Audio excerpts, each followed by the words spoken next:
In this tour, we're going to look at the winter garden in January. The front and side garden's kind of a plant-based feast, believe it or not. If anything, I want you to understand that you can grow food almost any time of the year in any part of the country. And I want to show you some of what we're doing. Hi, I'm Bowtie Dave.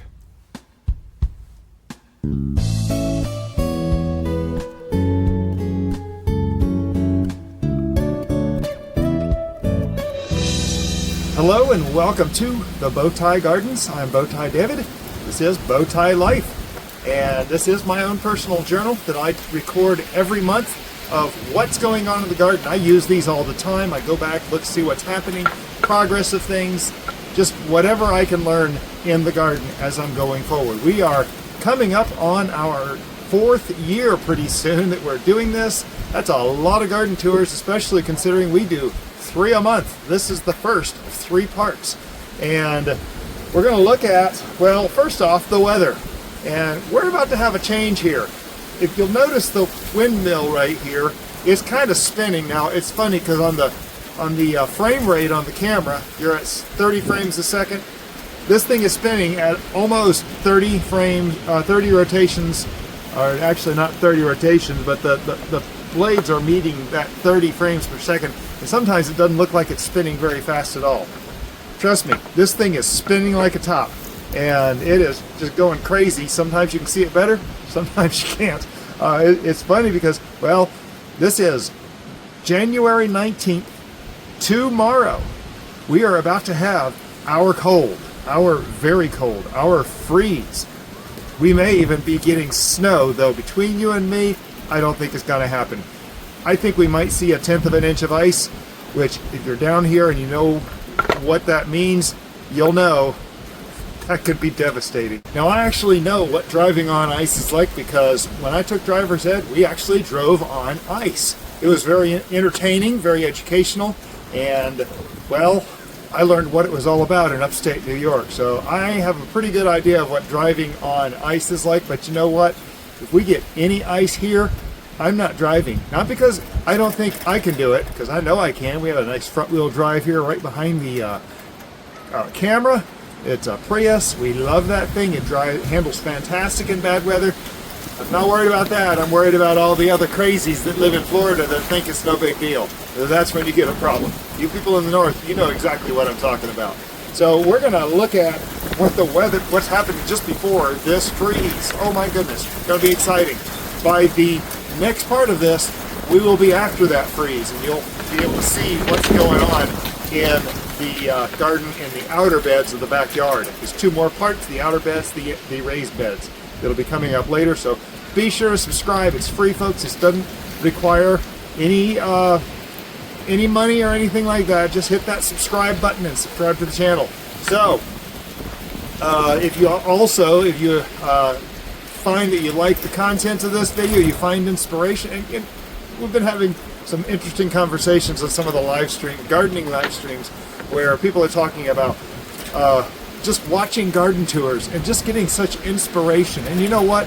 I've gotten inspiration for this garden not only in Florida, in Texas, in California, in Alaska, in Minnesota, in all kinds, in the Carolinas, you name it, Arkansas. I've gotten inspiration for my garden from all over the world.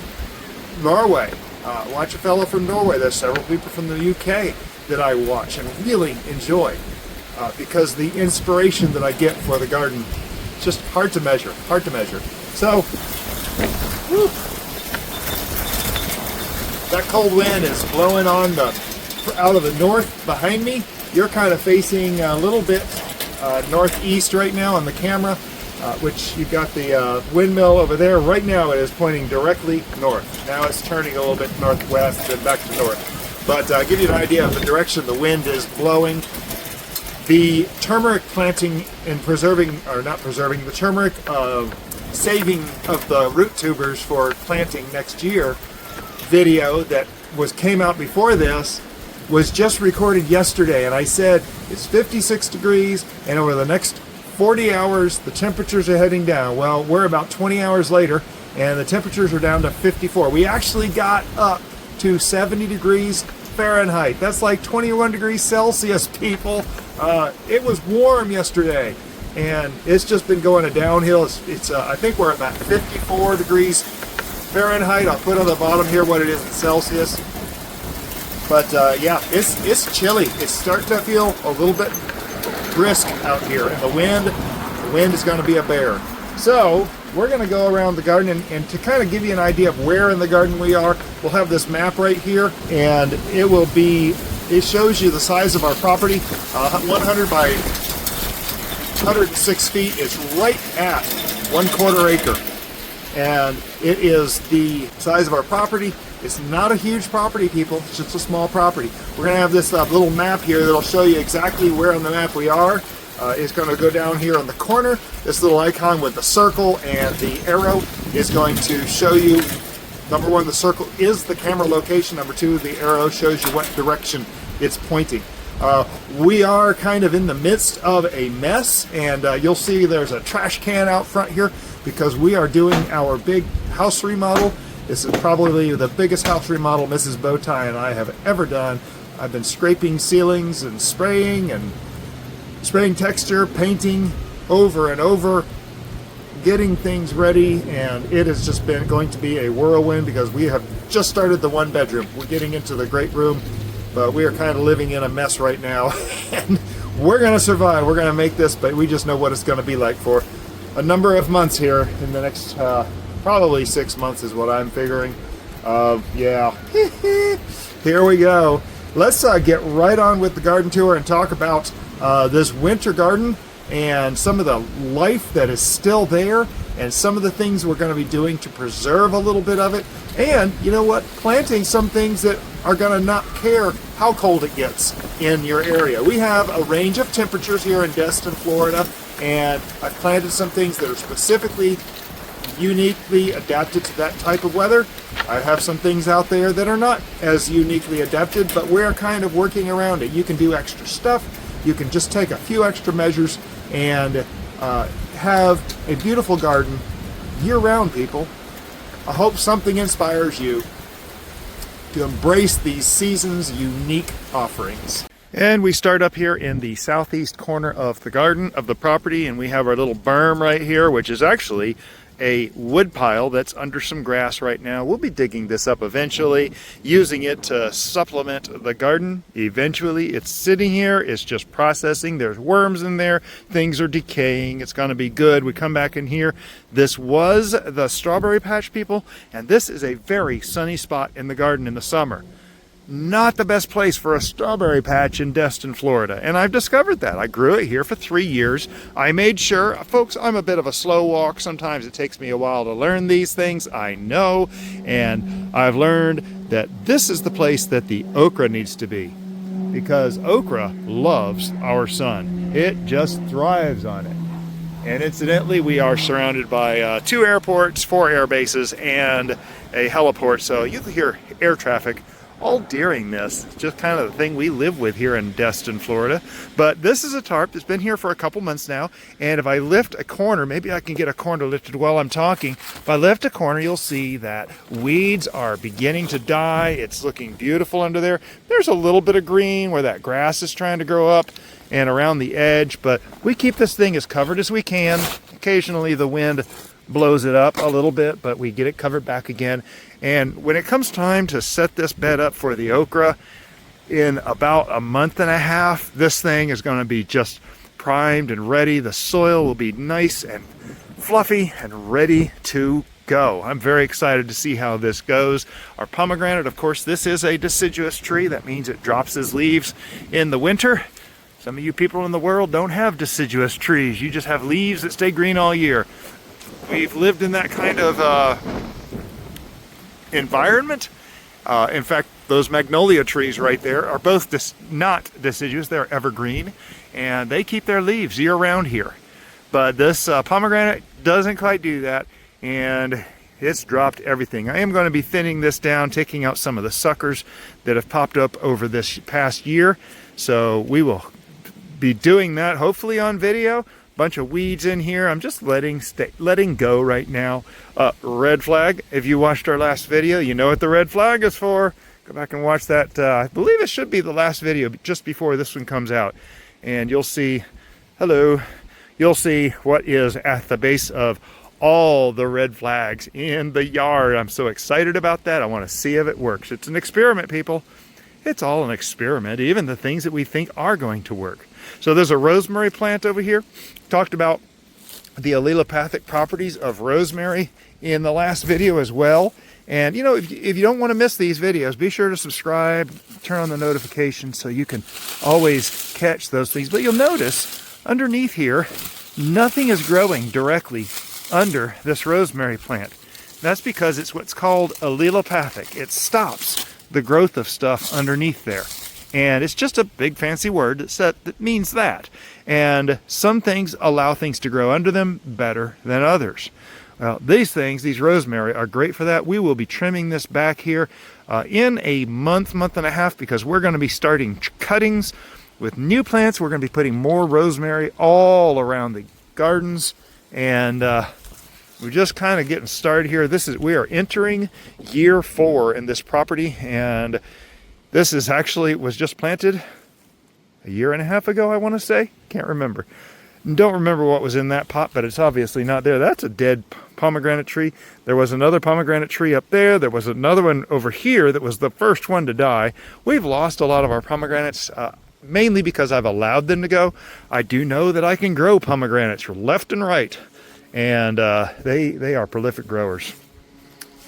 So this whole front garden bed is getting ready. We're going to plant some new things here. That thing right there is going to be special if it takes. I don't have a lot of hope for this one, but some of the others I do have hope for.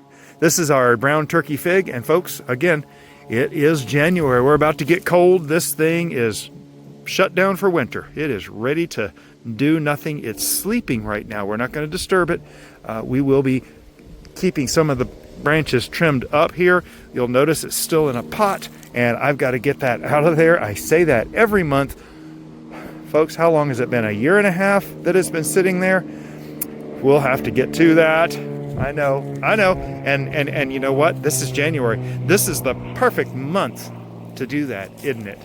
Those of you who grow figs, Phil. So over by the front door, we have our mums, and interestingly enough, you know, these mums were more orangey before, and I got to come through, and I've been picking dead heads off of these, so it'll grow, whoops, with a little too much, but that's okay. You see there's new growth. Look at this brand new growth going here. Mums are so cool. They are just so amazing. I love these things. But look how red these are turning out. What a perfect color for fall, right? Those are beautiful. I love the little bit of yellow down inside there, a little bit of orangey color, maybe salmon. I'm not sure. I'm not a color person. I'm not very good with naming my colors.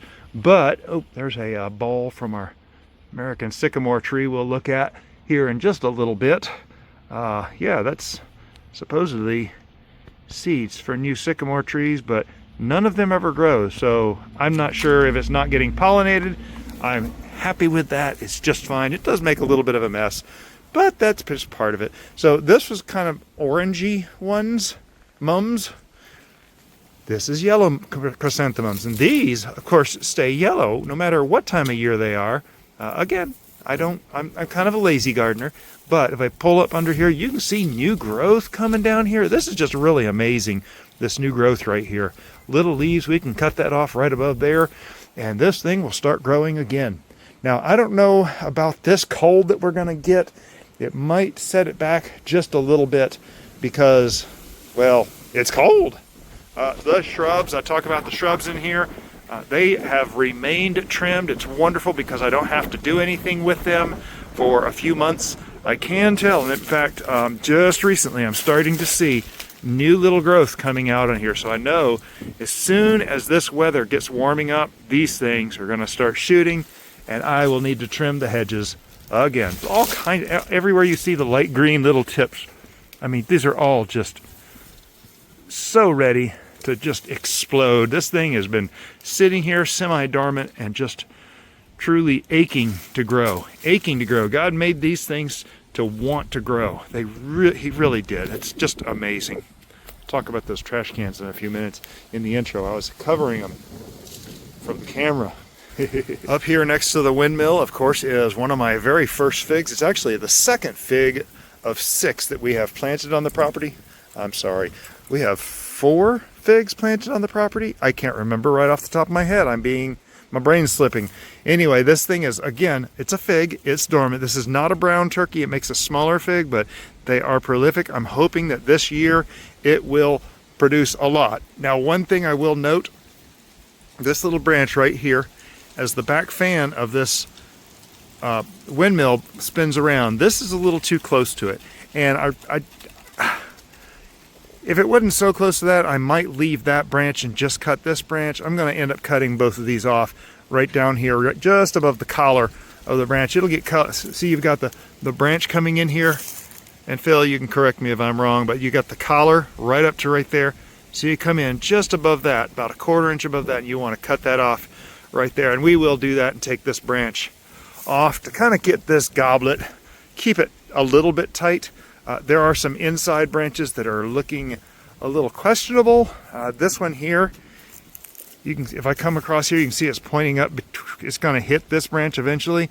Folks, if I let that thing go, eventually it will cross with this. They'll rub. This thing will get a disease spot, and this branch that I do want will die. And I don't want that to happen. So as these things grow, we can kind of structure this tree a little better and make sure that it's going to produce its best. And that's what gardening is about, people. Getting things to produce their best.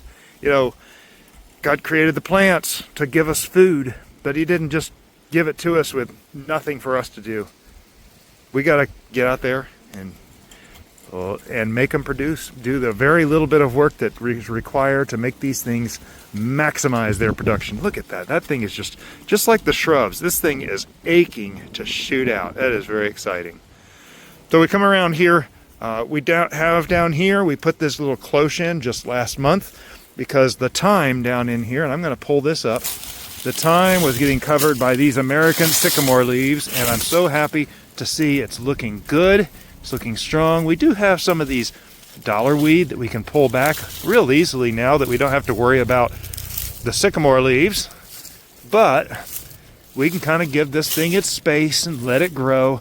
This is thyme, the spice, folks. This is thyme. Oh yeah, see, the smell is wonderful. The way you do the smell on these things, people, and most of you know this. For those of you who don't know, simply go in there and gently rub those leaves and smell your thumb, and you can smell that spice. I'm going to clear that side out over there just a little bit more to give this cloche its space. Yeah, the leaves were kind of, last month, if you look at that garden tour, you'll see the leaves were kind of covering this whole area. And I didn't feel good about that. I'll be honest, it's probably better in this cold weather that we're about to have, but I'm not going to worry about it because it's mesh like this. Wind blows right through it. Doesn't get knocked over. It just sits here. Just fine. Just fine. Have Amaryllis over here, and you can see the Amaryllis is starting to fail its leaves.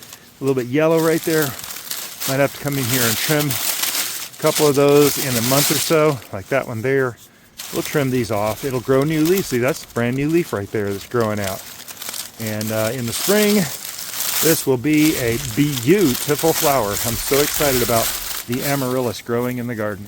It's one of the first beautiful things in the front yard. Now here in the shadow of the car, and you can see the tripod right there where we started, this is a Yarrow, folks. Now we've had just at freezing temperatures. This thing is so amazingly thick. I just can't get over. It makes flowers, these umble flowers, as it grows. And this thing is just looking beautiful. It actually gets a decent amount of sun, a little better sun than what you're going to see over in the pollinator bed, and is looking beautiful. I may have to put another Yarrow in here. I'm hoping this thing can be split out into multiple pieces here in the next year or two. It is a perennial, which means it grows year after year.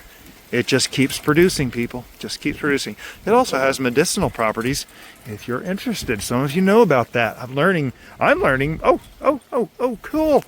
I just saw this a couple days ago. It's actually starting a bundle of flowers here. Look at that. Here it is, January 19th. We're about to head into the coldest 2 weeks of our season, of our year. this stiff little branch is starting to make little flowers. Let me see if I can zoom you in and show you the tiny, tiny flower. Now this is a little bit small, folks. A little smaller than what they're going to be. They normally make a, I don't know, tennis to softball size umble. That means it's kind of a flat top, which is really good for things like ladybugs can land on them, dragonflies land on them, those insects that like those flat top flowers. A lot of you know Queen Anne's lace. It's a flat bed of flowers for them to land on. So we have one of our holdout artichokes right here, which is really confusing me, and it's actually, oh great. So, all right. So I had several in here this past year. I had like 3 in there before that. Planted several, and finally they just seem to all fail at once. And now this one is making a second one. Is there going to be no end to this? I'm just trying to figure, folks, this is one of the plants I'm trying to figure out. Look at this thing. It's making a brand new plant right next to it, all on its own. It says, I want to live here. Maybe it'll flounder during the hottest parts of the summer, but the rest of the year, maybe by spring, it will make a flower, which is one of the reasons why I'm leaving this thing here, because I want to know. I want to know how much it's going to make, if it can make a flower. It's been, this particular plant's been here for, it's in its 3rd year now, just starting its 3rd year, and I want to see what it'll do. It kind of makes me confused when I see things like this, but when are we going to get artichokes off of this? We had that one video that was like this nasty little artichoke looking thing that was terrible. I know, I need patience. Okay, we're talking about that bounty, people, the food, and we're looking at it. And you say, well, that doesn't look like much. Looks like a, I don't know, Mexican sunflower? No, it's not a Mexican sunflower. In fact, this flower, if you smell it, tastes just like cocoa, like chocolate. It's amazing. Don't eat it. It doesn't taste like it. It just smells like it. But this is a sunchoke, also called a Jerusalem artichoke, also called a sunroot. It is native to America, people, and it is a prolific producer. In fact, it's so prolific that I have to put it inside these big pots that are mostly buried in the ground. You can see it sticking up here about 6 inches. This thing is, I don't know, 50-gallon pot that's down in the ground and confines the growth of these tubers under, yep, tubers, people, underneath inside this pot. They will spread like wildfire. And if I can go down here and just dig out some of these leaves, let's see if I can pull one up. One tuber. Now, folks, this has a bad rap, okay? And every once in a while, I hear even experienced, oh, there's one. I hear even experienced gardeners talk about this and call this a fartichoke. In fact, you'll recognize that as what you saw in the thumbnail for this video. This fartichoke, yes, this right here, now I'll tell you what, this right here, slice it up and try a bit of it. It is delicious. A little bit of it in a salad is wonderful. Folks, key word, little bit, okay? A few pieces of this in a salad, it's crisp, it's nutty, has a great flavor, but this stuff can cause gastric trouble. Now, we had a video with cousin Bowtie Mark that we did, actually a series of videos where we tried these raw, we tried them in recipes, we tried them several ways, and they are fantastic replacement for potatoes for a diabetic. The reason is they have, number one, if you cook them, they have the exact same flavor as potatoes. It's wonderful. And it doesn't drive the blood sugar up, no starches. It has inulin in it, which has to be neutralized, and we do that by either cooking or fermenting it. And that's the simplicity of it. But once you cook or ferment, this is no longer a fartichoke, folks. This is an artichoke and very good for you. And I would encourage you to try to grow these. Now, wherever you're at, folks, these were native to America all over the country. These are a Native American plant that started here.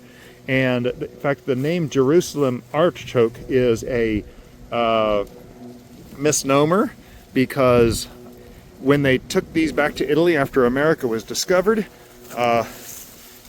they were called a sunflower, a girasol, and girasol got anglicized into Jerusalem and artichoke, sunchoke, sunroot, whatever. There's a whole story you can see in the very first part of that series with Cousin No Time Mark. You can see that the story about how this thing got its name. It is a fantastic crop. Right now, this one we planted about a year ago, so this one's been planting a year.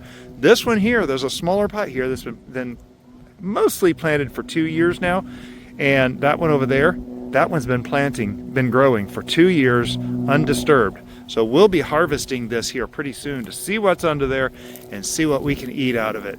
And like I said, folks, you roast it like a potato, it tastes, you cannot tell the difference between this and a potato. They're amazing. And once they're roasted, remember, they no longer cause gastric distress.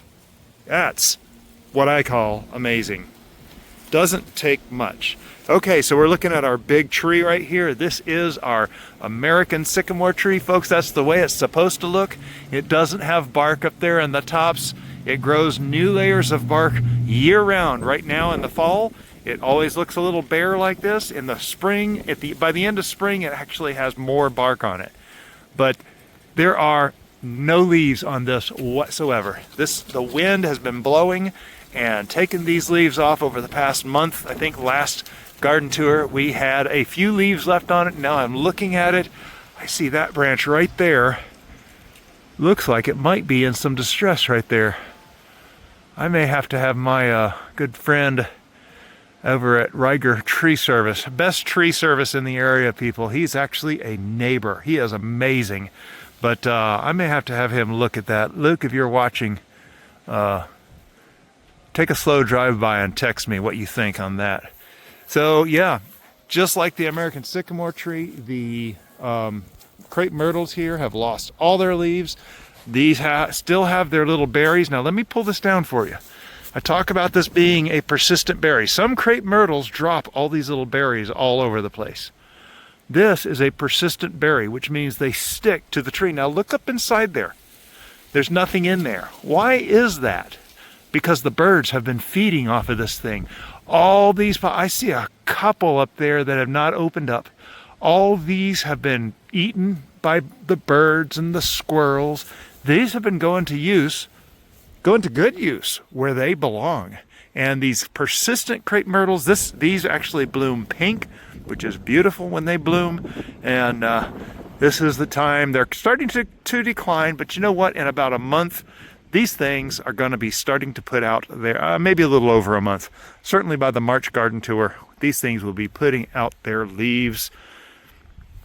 There's some more debris from our house remodel. The doomed pear tree, I'm waiting for it to start rotting. We did see some mushrooms on the base of this, and which means the base of this is starting to, it's starting to jiggle a little more. I can tell it's moving a little more than it used to. Those mushrooms, the fungi are starting to eat through that base, the roots. Eventually this thing will just fall over on its own. I might push it a little early, but yeah. That's how to keep all these nutrients in the garden, in the ground. Our evergreen here, and of course our date palm is looking beautiful. Now this thing is going dormant, folks. This thing is deciding that it is done for the year. It is looking good. It's not making any more dates. Yes, it makes dates. A pindo date palm. These are not the kind of dates that you're used to eating, but they are you can make them into jams. You can make them into wine.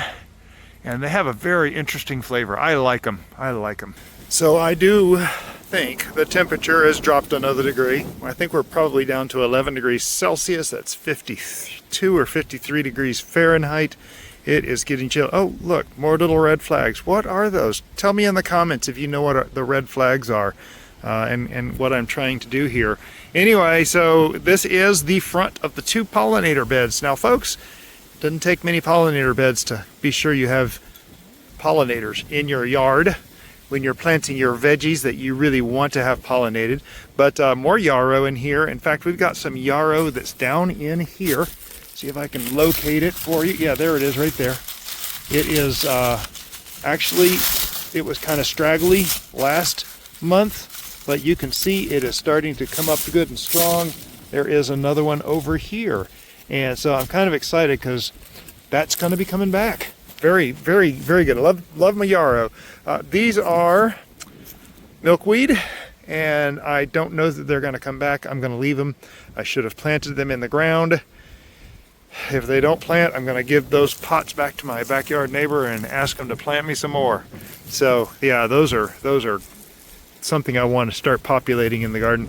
There's always the zinnias growing all over here. There's the flower that's going to be coming out of this. What flower is that, people? And I'm still pulling out these weeds. This is just a pollinator bed. So things like this, zinnia, yes, this actually was a flower. It was a small zinnia, and I'm going to be migrating to larger zinnias this next year, but all the little seeds that were in here and are now gone were either eaten by animals or they just fell down there, and they're going to be growing fresh again next spring in just a couple months. So very excited about the zinnias. They always grow in here. We have our Egyptian walking onions, which are these little green patches right here. Look how green they are. Isn't this just amazing? Here we are going into cold months, and these things are just thriving. Egyptian walking onion. I love talking about these. They grow up. They grow little bulbules on the tip of a stem that falls over, starts a new plant. That right there is a brand new plant. That right there is, there's actually a couple of plants underneath here that have started from the original 11 that I planted. 1, 2, 3, 4, 5, 6, 7, 8, 9, 10, 11. They're in there, but this thing is actually bigger than it was before. There's one of those zinnias full of seeds. Look at there. Those are seeds, people. See those little things falling? Those are seeds. This thing has just planted new zinnias. There's the Wandering Jew right there, that nice little purple thing. Hopefully that will be coming back, and there is that right right there. Trying to find it in the camera. This thing is a Chinese ground orchid, and I'm hoping this will come back too. Very excited. A friend gave me this out of a digging out from their own huge version of this, so hopefully this will come out beautifully. We are kind of underneath the American sycamore tree, and this gets a lot of shade in the summer, so it's an understory. This here, okay, so elephants in the room here, folks. More orange flags, or red flags, whatever they are. Brugmansia, both of these are Brugmansia. That's Angel Trumpet. Beautiful, beautiful flowers. They are poisonous, people, so don't plant them where they will be readily accessible by things. It is in my yard. You can see I actually have it up off the sidewalk a little ways. I don't make it readily available, and they tend to plant their grow their flowers up high. This year, rather than just cutting them off at the ground like I have been, what I'm doing is I am going to be taking these trash cans. You'll notice I cut them off at the right height. Those trash cans will just fit right over here. Let me just show you real quick. So you can see here that these cans fit perfectly over these cuttings that I have left here, and they are heavy enough, folks, that I don't believe the wind is going to blow them over. We've had some pretty aggressive wind.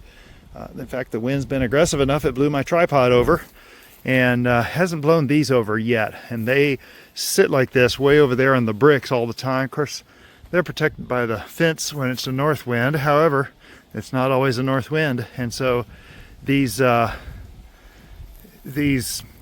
cans will sit here. They're heavy enough, and then someone says, well, that's a lot of plastic. You'll never guess how old these cans are. These cans, we've owned these for close to 20 years, and they still look just fine. Take care of your stuff, people. You'll never be returning this kind of plastic into the recycle system.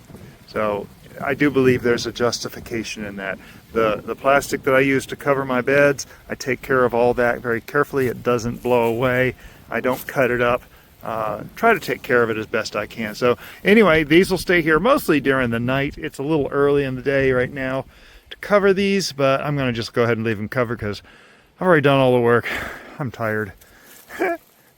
There is a mint plant under here that we're not going to worry about until probably about 3 or 4 weeks. it will grow again. In fact, you can see it's a chocolate mint. There's some of the leaves. It's beautiful. It tastes amazing. It tastes like those little mints that you get. That is not one right there. That's a tree. Tastes like those little mints you get. Oh, I can even smell it. Those mints you get when you go to Olive Garden, if you've ever been to an Olive Garden. Yeah, love those things. All right, that's the front pollinator bed, the back pollinator bed. Ton of Amaryllis over here, folks. Look at all the Amaryllis. I am just amazed at how much this is spread out from one main bulb right somewhere in here, and this thing is just kind of grown. Very excited to see that. This was one of the first Amaryllis that I put in, and just watching it grow like that. Now I did take one bulb and expand it over here. You can see there's one there, and then there's a few over here. Those Amaryllis just kind of take off and do their thing. A lot of this stuff that's growing in here, the Biden's alba, that's this little white and yellow flower right here. The bees love these when the bees are out. They're not out right now very much. But this is a weed, people. I know, it's a weed. It's an edible weed. These things actually taste kind of spinachy. Now that's a very small leaf. Yeah, a little bit spinachy. It's got a little bit of a bite. You wouldn't want to make a salad of just these leaves, but to pepper in with your regular salad, it is not bad. So this plant is entirely edible. Flowers, roots, all. Not sure what to do with the roots of the flowers yet, but I do know the leaves are edible. I'm starting to nibble on them. Not sure what this is. This is another one of our weeds. I can't remember. I did look it up off the top of my head. I'm really not sure. I do know it has little flowers on it. But I think that it came from the bird feeder. So I had a conversation recently about the stuff you get out of the... Oh, look, there's more of those little orange flags. What is that? I wonder, people. Tell me in the comments if you know what that is, if you watched that video. We have our Thai plants in here that are looking a little bit ragged, half because of the cold coming up and half because of the wind. They start shredding the leaves. This is a good example right here. Look at all these leaves, how they're just totally shredded up.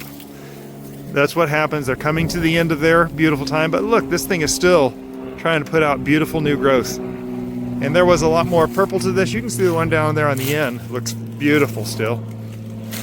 But very, very wonderful piece to have in here. The bird feeder, you can see is full. We're still getting our birds, like feeding the birds. Now, folks, okay, we had our first food, the artichokes, right? I've got one in my pocket. Now we come over here to this trellis. Now we had beans. In fact, I can see way down the end there's some beans actually waving in the air. Some yard-long beans. That gardens happens. You recommend. I wasn't crazy about this particular one. I'm going to try another one of the yard-long beans here this next year. But first off, this trellis is going to have something else. We're going to start off with our normal peas that we start here, but we're going to plant one single loofah plant up here on this front side, and we're going to let it go over this whole thing. So now if you saw the loofah from last year, you know the loofah was a little bit crazy. We're not going to do that this year. One of the big, well, we're going to talk about the big mistakes in another video, but yeah, this thing will be able to stay contained. Containment is very important when you're talking about loofah. But what is this we have here? This is a German pink tomato, people. January 19th, and look what we have here. It is just barely starting to show a little bit of pink. Isn't that the coolest thing? I think it is. Now, this is also the first tomato we've gotten off this plant. I'm not very impressed with its performance, and I'm probably not going to repeat this one. It was a rough year, though. I can't make any promises. Maybe one day I'll try it again. But it's a little firm right now. It's not ready to be picked. I've been kind of babying this thing and watching it, making sure it doesn't get hurt. It's got a lot of life still left in the leaves, so it's getting energy. I mean, look at this. It's still got lots of new green leaves in there. There were some buds up top there. In fact, you can see right here, there are some buds. That one actually looks like it could have been pollinated. I'm not sure.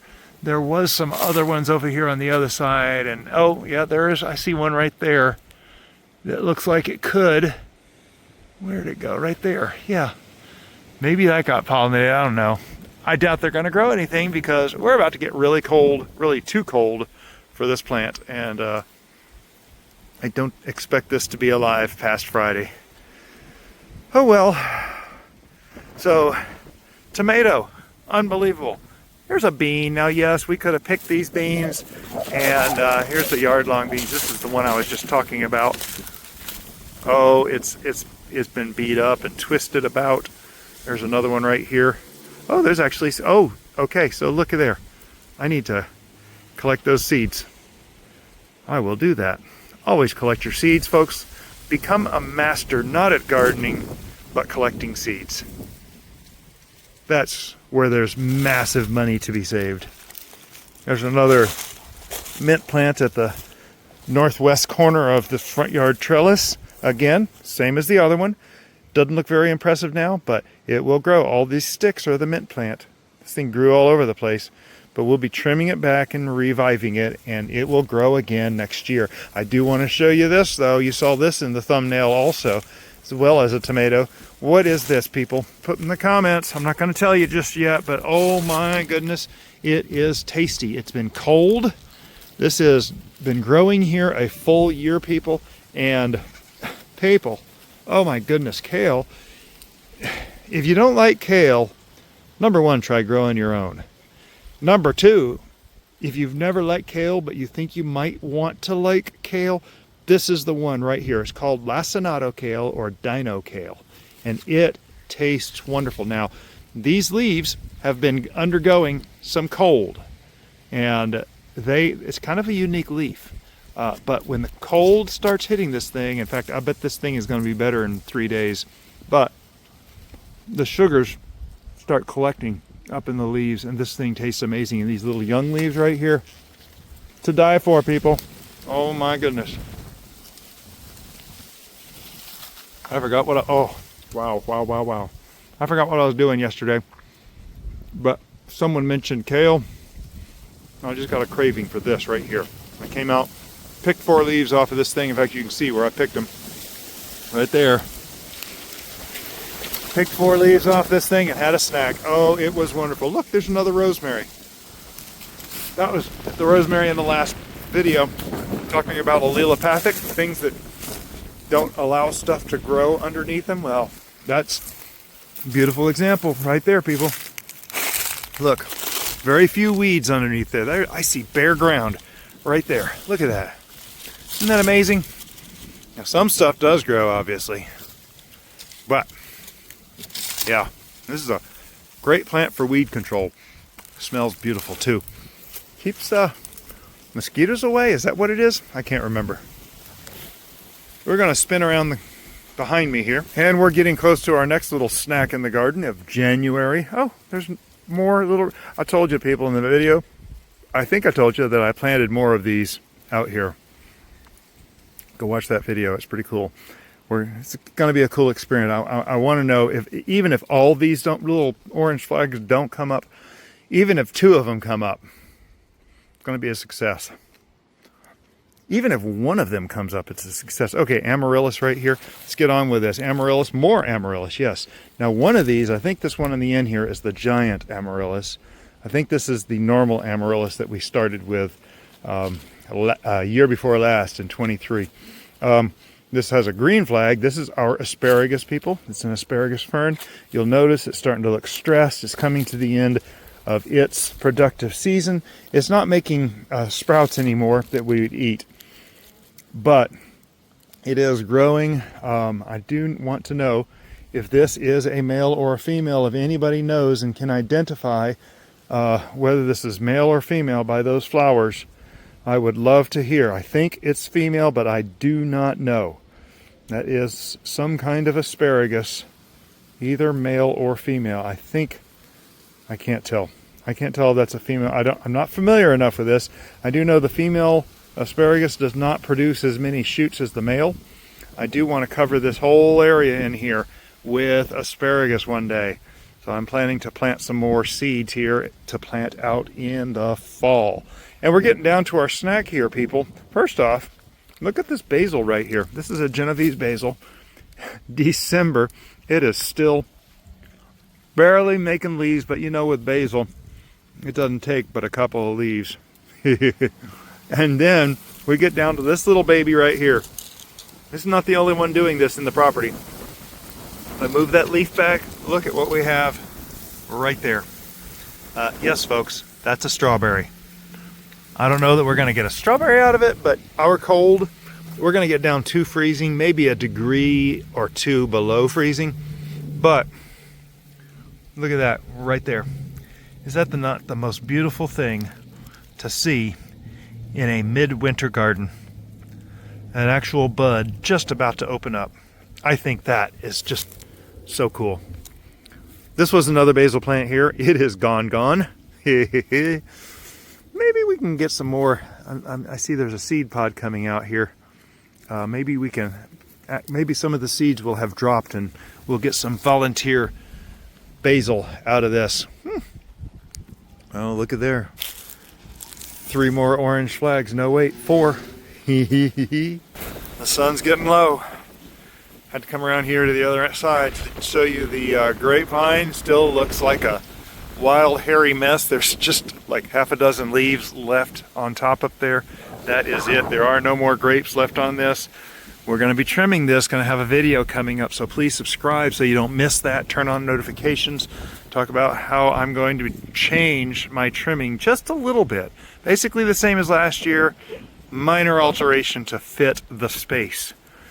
This is not big enough. It's 8 foot long, a little over 8 foot long. Actually, it's closer to 10 foot long with the wooden thing up here. But this is not enough space for 9 plants, people. And I knew that, so I'm going to be doing a little better with these. Our dead grapefruit tree, I will point out, let me zoom in over here and show you my neighbor's grapefruit tree that still has grapefruit on it. Look at that, right up there. That's grapefruit. In January. Yeah, it's actually producing. Both our trees suffered in the Christmas of 22 Christmas freeze. So a couple years, a little over 2 years ago, this thing froze and mine did not come back, and his is still just dying.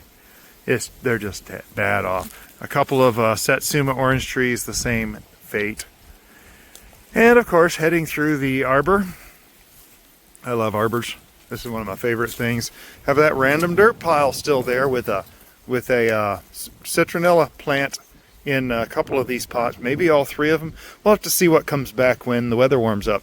I'm a little excited to find out. I realize, wait, citronella is not an annual. It's a perennial, and so this may come back. Probably not doing great sitting up here out in the open for the cold. I may need to move those over next to I think I'm going to move them over next to the house, close to that orange flag over there. There's our Mexican lantana that I'm cultivating. More of this amazing Biden's alba. Much bigger leaves on this up here on the north side of the house. That's interesting. That actually looks pretty good. And our, put it on the bottom of the screen here. I forget this every time, but you'll notice it's getting its flower head up here, kind of coming to the end of its season. But yeah, looking beautiful. I'm gonna have to do a little more clearing here in a month or so to get this thing to start to thrive again.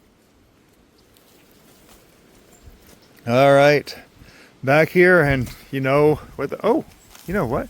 I see a random pot down here. This is what I am calling my mountain mint, and I don't think it is a mountain mint, but look at this thing thriving.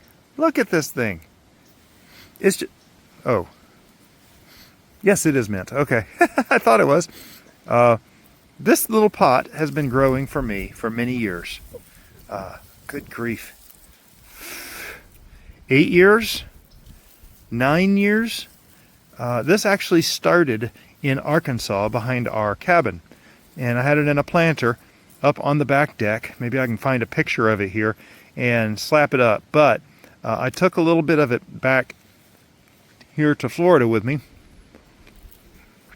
I'm not sure exactly what it is. It might be a spearmint, but it is a nice mint. Helps keep mosquitoes down, and it just will not die. And that's the thing about mint, people. It just will not die. It'll go and go and go. I remember thinking this thing is dead, and it will be no more. But look at this. It's just thriving. If I can go in here and repot this thing, maybe break it up into a couple of pieces, put it in a bigger pot, this thing will grow as big as it possibly can. I like having mint in the garden. It controls the rat and squirrel activity in the garden, and I'm down on mint right now. I used to have a lot more mint in the garden, and the squirrels and rats are coming back. And that's not a happy thing. No, it isn't. So, anyway. Okay, so we're down to the last broad area. These sticks, these seemingly dead things that are just sitting here doing nothing. Oh, wait, what are they doing? And let's zoom in on this thing right here. Do you see the little bulbules, right? The little round things right there on the end of these sticks? This thing is about to explode, and it will be blueberries. Lots and lots of blueberries. Now with blueberries, you want to be sure your soil is acidic. I put a bag of that acidifier in here twice a year. But this thing, you can tell it is good because if I give it a little scratch, you can see right there. Can you see that green where I just scratched it? This thing's still alive. All these are still alive. These things have been here for many years. They're a wonderful example of a blueberry patch that's going to be just nothing short of beautiful. And I look forward to picking another 30 pounds of blueberries again off of this patch. Now, folks, I know what half of you are going to say. I live in New Jersey. I live in Maine. I live in Vermont. I live in Wisconsin or wherever cold place you might live. And the cool thing is, folks, it is very easy, even in those places, to grow. There's very nice things that we can do. Everything from getting a greenhouse all the way to just getting some simple grow lights in your living room or in your dining room where you can grow some plants, or maybe a warm patio. For that matter, a garage would do. Anywhere you can get some lights on some plants. You can grow anything from microgreens. I love what Mike Van Duzy does over there at his channel, where he talks about growing microgreens and doing it just anywhere. And, you know, I've talked so many times about the lighting situation, and you can get various kinds of, even just work clamp lights that I use all the time in all my growing spaces. They work great. You can do better. There are marginal gains. The question is, how much do you want to spend? How much can you spend? And I know these lights cost me like $7 for each of these. And of course, I'm a handyman, so I have a whole bunch of these. I have a big pile of these. So I use them when they're not being used by my jobs. So there is just so much you can do year-round if you want to. And folks, if you don't want to, give yourself some grace. It's okay. You can give yourself the grace to just do what you want to and don't worry about the rest of the year. You know, so much pressure gets put onto us to grow all your food. You don't have to grow all your food. You know, even if you grew part of your food, you're going to have so much more flavor than you would have had in the first place. And so it's just a wonderful thing to do. I hope you found what I'm doing here a little bit inspirational, maybe educational, informational, or maybe it's just entertaining to watch me screw around, because frankly, my garden, I'm not a pro, people. I'm not any kind of master gardener. I am not a botanist. I'm just a handyman, like I just mentioned, and I just do the best I can, and I enjoy what we get. And sometimes I mess up. These grapes right here, what happened with those grapes? Tell me in the comments below if you remember what happened with the grapes. We're going to try some of these sunchokes here in a little bit. I got to go and harvest a bunch of them so we can have dinner. Yeah. And so, what is Mrs. Bowtie making? Oh, clam chowder. Maybe not tonight, but we'll get some of these sunchokes in dinner here pretty soon. So, gets right down to it, people. That is the front and side gardens. We are going to be doing the next two parts here pretty soon. This is Sunday the 19th. I try to get these done on weekends when I'm able to, and preferably 3 consecutive weekends. So 19th, 26th. Oh my, I'm going to have to do something a little bit sooner on that last one. So we'll get it in January. I'm trying to get these things into a place where that they'll work out. And I'm not working out very good this winter, am I? But things are growing still. Things are still encouraging. Things are still going. You know what, people? The sun is going to be moving back up on the northern hemisphere. It's going to be moving back down on the southern hemisphere. You guys will be starting to cooling off here pretty soon. We're going to start warming up here pretty soon. It's very exciting. It always happens. It's the way God created this to work, and he promises that in the Bible. So be sure to subscribe. It is free, people. Don't miss anything. Share the video. You know, one of the biggest things that content creators get helped with is when you share your videos with friends, whether it's on a social media page or just texting it to a friend and say, hey, this is pretty cool, you got to check it out. Comment what you want to see below. If you have other ideas of things you would like to see, if you think I missed something in here or you have an idea for something else, please comment below the kind of things you would like to see. And like this, click the like on this video. That helps show Google that it's something that has to do with your life and that you enjoyed watching it. Hey, questions, comments, if you want to share your experiences, put those in the comments also. I love hearing from you guys. I love responding and having conversations with you, positive or negative. You know, sometimes people make a negative comment and we talk about it and then they delete the comment. Oh, please don't do that, folks. I love having those negative comments in there because it shows the different sides. There are things happening in this garden that I guarantee will not happen in your garden. Guarantee. And I mean, I've seen a video recently. Oh my goodness, I still want to put a rebuttal video out. Someone made some wild claims that are just totally wrong, number one, but they're totally wrong for my place, number two. And I have to do something completely different than that person did. And I really want to do a rebuttal. Do you think I should do a rebuttal? Anyway, there's so many different things we can learn that in the garden. It's just, I think it's fascinating to see the different perspectives of just the exact same things happening in the garden. We all grow basil. Here I am in January, winter, middle of winter, still growing basil. Yeah, it's a little mind-blowing. So things are different places in the world. I know Callie Kim, she grows her stuff right now she's planting stuff in seed starting trays in her dining room area and put them under lights. All kinds of things like that. All the channels that I mention in this video are channels that I highly respect. I really believe in what they're doing, the work that they're doing. So, and I also put links to their channels down below in the description for this video. I always put an index. You'll notice most of my long format videos have an index in them. The reason for that is selfish. I like to be able to go back and find things when I need to, and I can see exactly where things are. Right now, if I wanted to look back last June at what my blueberries look like, I know exactly the video to go look at and see exactly how far they had developed. I can even see how much I harvested in June by looking at these videos. Anyway, I'll stop rambling.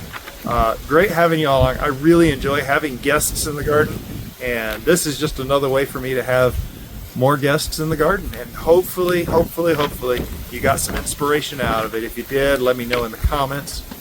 Y'all have a blessed day.